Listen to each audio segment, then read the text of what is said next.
Hey everybody, I hope you all are doing well. I'm Jayesh Saini and I'm back on the channel with some different stuff. Keeping the tech side aside for a while, I'll be solving programming related questions here of various platforms like Hackerrank, CodeChef, Geeks, etc. So without wasting any more time, let's start our first video. The problem we are taking today is Chef in Fantasy League from April lunchtime 2020 from CodeChef. The problem statement goes like this: Chef is going to start playing Fantasy Football League FFL this season. In FFL, each team consists of exactly 15 players, 2 goalkeepers, 5 defenders, 5 midfielders, and 3 forwards. Chef has already bought 13 players. He is only missing 1 defender and 1 forward.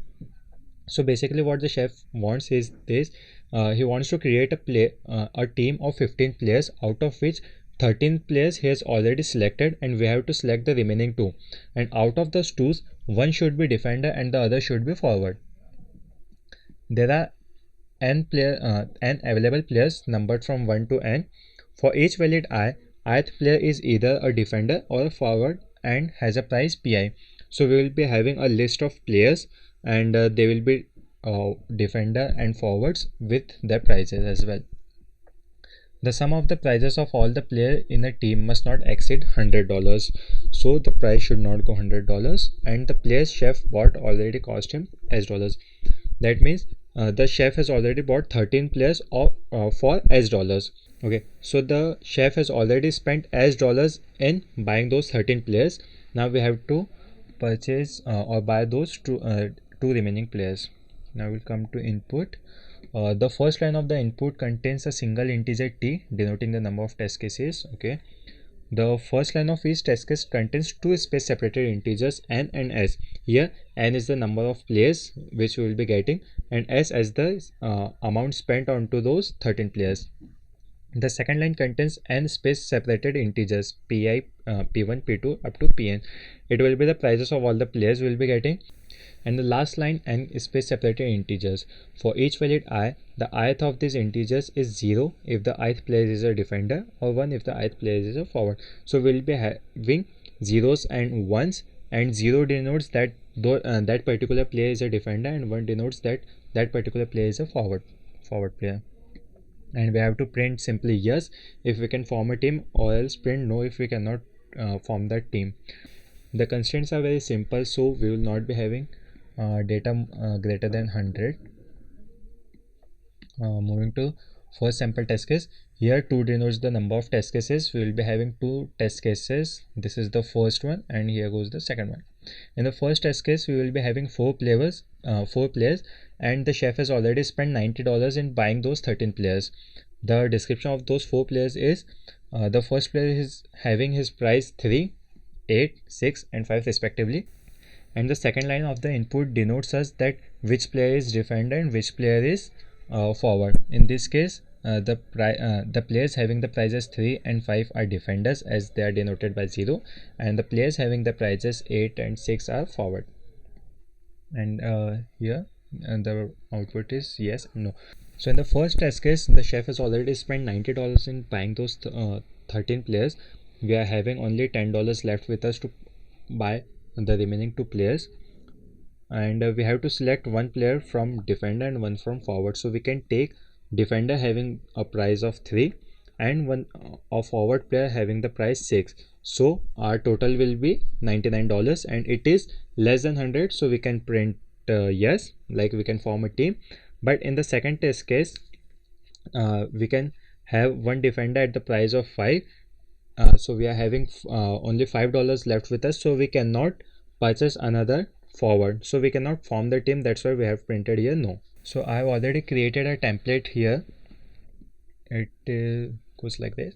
In the main function, I have taken an integer t, denotes the test case, and taken it in that variable, and I have iterated it in a loop, and I have called one function called test case, and if the function returns true, I'll simply print yes, else I'll print no. So we have to write this function. Okay, so as you can see, the first line will give us the number of test cases that we have already taken. So we'll move on to the second one. In the second one, we will be having 2 integers n and s. So we'll take it as int n, and the second one is as spent.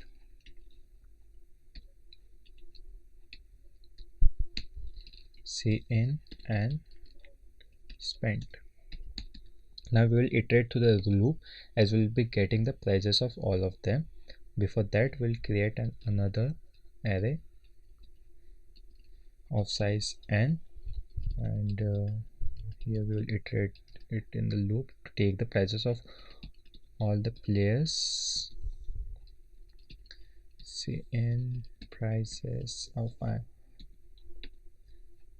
Now the second thing we will get is the player is a defender or a forward, so we will take it as integer p.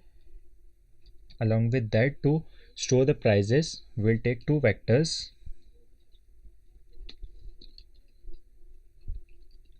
vector int, one for defender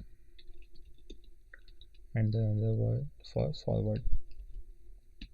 We could have also used arrays here, but to implement it with arrays, we have to take two extra variables along with them, which will tell us the count of forwards and defenders. That's why we're using vector here, or you can also do it with arrays as well. Now we will iterate through the loop 0 to n. Take the input in variable p as the player. Now as we know, what's that? Okay, here. So if the input is 0, that means the player is a defender. So if 0 equal to p, the player is a defender, so we will push the price of that player in the defender. Push back from prices of index I, else we'll push it in forward.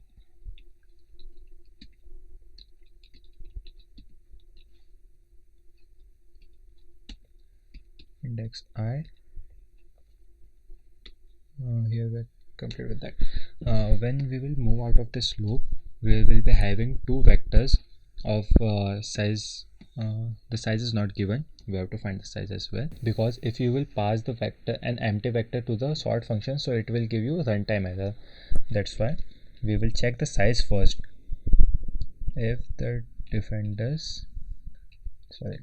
dot size is greater than 0, then we will sort it.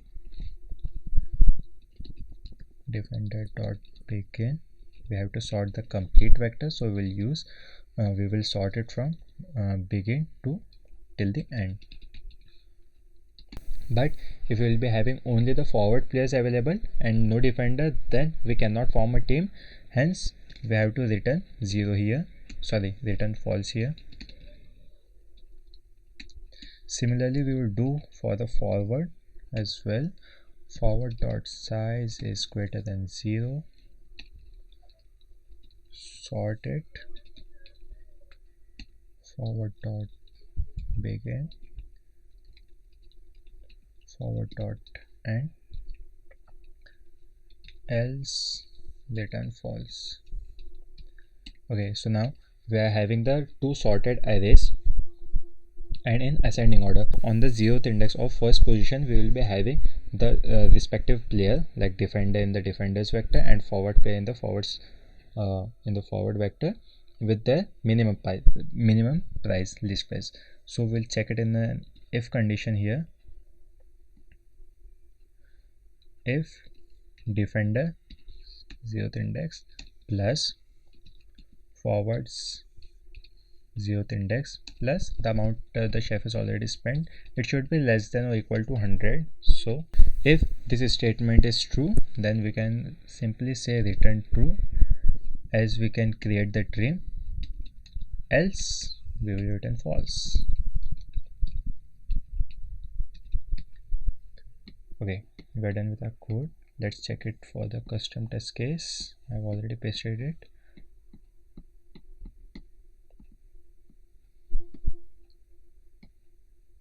The answer we should get is yes and no.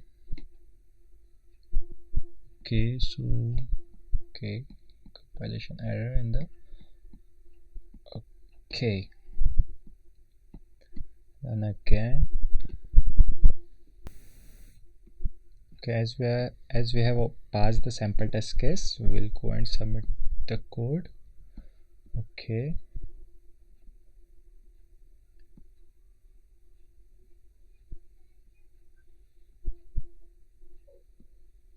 Okay, so our code is absolutely correct.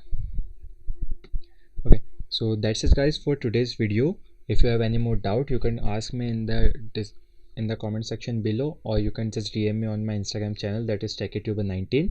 Also, if you would like to suggest me another topic or an question to solve here, so you can simply let me know in the comment section or on my Instagram channel.